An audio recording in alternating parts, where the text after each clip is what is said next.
In May of 2000, Marvel Enterprises, known for Spider-Man, Wolverine, and Captain America, entered into a deal with Artisan Entertainment, known for The Ninth Gate, Candyman 3, and the Blair Witch Project. The deal allowed Artisan to create up to 15 live-action features, TV series, direct-to-video films, and web content based on characters from the Marvel Universe, and their planned focuses ranged from headliners like Captain America and Thor to cult favorites like Deadpool, Longshot, and even Morbius. Nearly a dozen projects were announced under the deal, but only 2 would ever see release: 2004's Punisher and 2005's Man-Thing. But obviously that wasn't on purpose, because no one plans for a major initiative centered around highly marketable characters to result in next to none of your planned films releasing, and most of them being bad, right?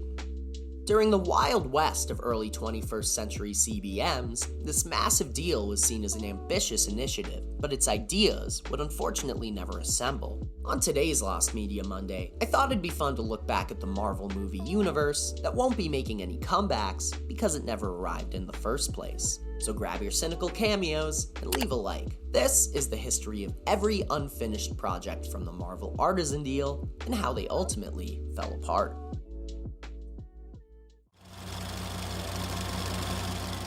Out of every Marvel hero mentioned in the company's deal with Artisan, Captain America was undeniably the most iconic. Unfortunately, next to nothing was able to be done on a film for the character. In 1999, Captain America co-creator Joe Simon attempted to legally terminate Marvel's copyright of the character, based on the terms of an agreement between Simon and the pre-Marvel Timely Comics. Initially, courts ruled in favor of Marvel, stating Simon created the character as a work for hire, but an appeal by Simon revealed evidence to the contrary. The ruling was overturned, with a Second Circuit court stating the dispute would go to a jury. Simon and Marvel eventually settled, with the author granting the company all copyrights to the character. But by the time this happened, it was September of 2003. In the nearly 4 years since the start of Artisan's deal with Marvel, the company had released 0 films, and had been recently acquired by Lionsgate Entertainment. While The Punisher was completed, and saw release in April of 2004, its poor critical reception and miserable box office numbers meant Lionsgate probably wasn't looking to start a new project from scratch to revive Steve Rogers or the Marvel partnership. Eventually, Marvel would begin creating their own films, announcing in 2005 that it was partnering with Paramount to fund projects based around Captain America, Nick Fury, and the Avengers. This would eventually evolve into the first phase of the MCU, where Captain America's titles would become the pulse of a generational film initiative, instead of something only marginally better than this. Are you okay? Floating! Don't leave me out here! Tony Stark may not have seemed like the most conventional choice to lead the start of the MCU, but Iron Man definitely made more sense than Iron Fist. In 2001, the character would be the first to see their film progress under the Marvel-Artisan deal, with the reveal that Ray Park had signed on to star as Danny Rand. Additionally, a script was announced to be in the works from John Turman, writer of some of the worst adaptations comic and cartoon fandoms have ever seen. In July of 2001, Hong Kong film director Kirk Wong signed on for production, but by the release of Sam Raimi's Spider-Man, producer Avi Arad confirmed Wong had exited the project. Ray Park stated that pre-production was underway by August of 2002, with Coming Soon reporting that the film had found its director in Steve Carr, who had most recently done Daddy Daycare? Carr even showed his understanding of the comic book film industry, likely becoming one of the first major Hollywood film directors to drop this now immortal line. Say the line, Bart! Finally gave in. Every director has to do a superhero movie, apparently. Marvel announced the film for a 2005 release date in August of 2003, though by November, it had already been bumped back to 2006. While nothing was greenlit, Carr would stick with the film after Artisan had left the table. But by 2007, he admitted he was working on other projects, while Marvel put more effort into their upcoming Iron Man film. Carr would never circle back to the project though, with Marvel subsequently readapting the character for use in its questionably canon Netflix series.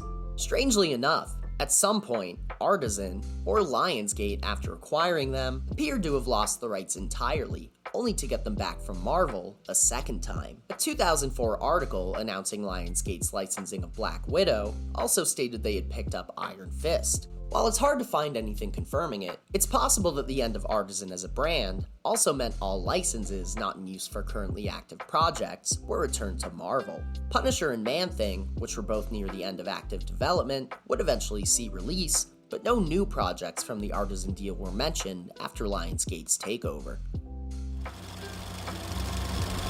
Ant-Man had been thrown around for years as a potential film concept, sometimes seriously, like when Stan Lee had to go against Honey, I Shrunk the Kids, and sometimes not so seriously, like when Howard Stern tried to license the character in 2000. After turning down Stern, Marvel would include Ant-Man in their deal with Artisan. The studio would take the feature film approach with the character, though never actually approved a pitch. One confirmed attempt came in 2003 from director Edgar Wright and Joe Cornish. The Hot Fuzz director had based a concept around Scott Lang that leaned into the realm of a crime thriller, with Wright citing author Elmer Leonard as an influence. This would be turned down by Artisan, who was looking to take a more family-friendly approach. Wright would repitch Ant-Man to Marvel in 2004, and his vision would survive for over a decade, earning story, screenplay, and executive producer credits on 2015's MCU Ant-Man. It was less than he initially bargained for, though, with Wright originally slated to direct as well. He would leave in 2014, though. Ultimately, it was over the same difference of opinion that had cost him the project over a decade before. Wright was looking to create something more stylistic and edgy, while Marvel wanted to maintain their character's family-friendly tone. Following rewrites, Evangeline Lilly, who played Hope Van Dyne, stated Wright's original version was, quote, incredible, but that it wouldn't have fit the otherwise cohesive tone of the MCU. The film industry's first attempt to make the clock strike Morb came as early as 1998's Blade. Morbius was included in an alternate ending of the film, where Blade escapes his final confrontation to find the living vampire waiting to ambush him from the surrounding rooftops. Besides, as long as there's a war going on, I still have a job to do. Oh, yeah? Then you're back on the clock.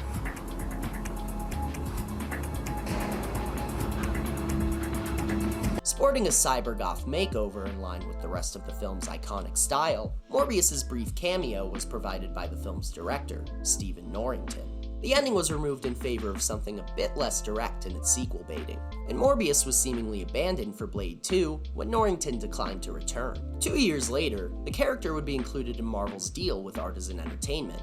This deal would override any access New Line had to the character, with writer David S. Goyer admitting Morbius was intended to be in Blade 2, with one character that Goyer admits could be him still present. Despite first appearing in Amazing Spider-Man number 101, this also meant the living vampire wasn't included in Sony's Spider-Man deal. Alongside Iron Fist, Deadpool, and Black Panther, Morbius was one of the first 4 characters announced for a solo film. While it was mentioned by EW that Artisan was searching for writers to help develop ideas, only Iron Fist would end up actually getting one. Morbius would never make any progress under Artisan or Lionsgate, and the character would fall to Sony during a restructuring of Spider-Man's spider rights.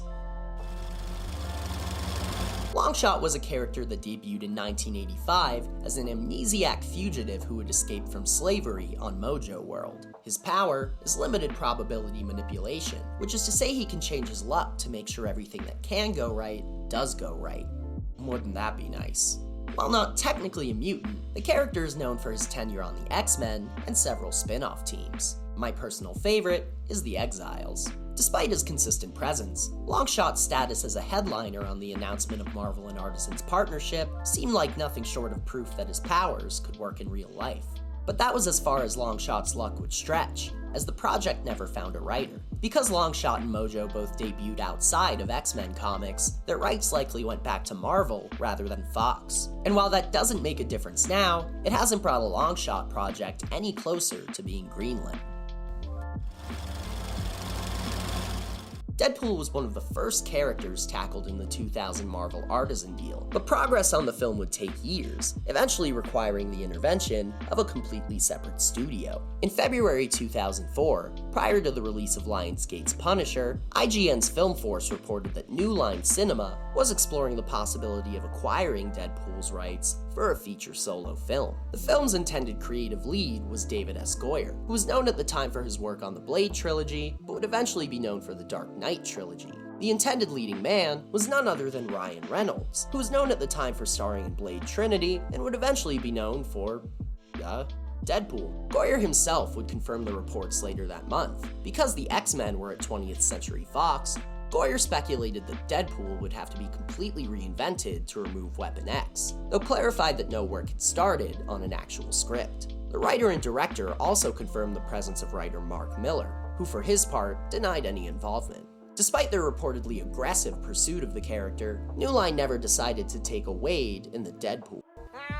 Fake laugh. According to executive Jeff Katz, it was because Reynolds and Goyer wanted to do a Blade spin-off instead. But the more likely reason was probably Blade Trinity earning less than half of its $132 million budget back at the box office, which was still $10 million more than what Punisher made. If you're wondering why a Hollywood producer would downplay how a single film's failure affected a Deadpool spin-off, it's probably because he gave this quote while promoting X-Men Origins Wolverine.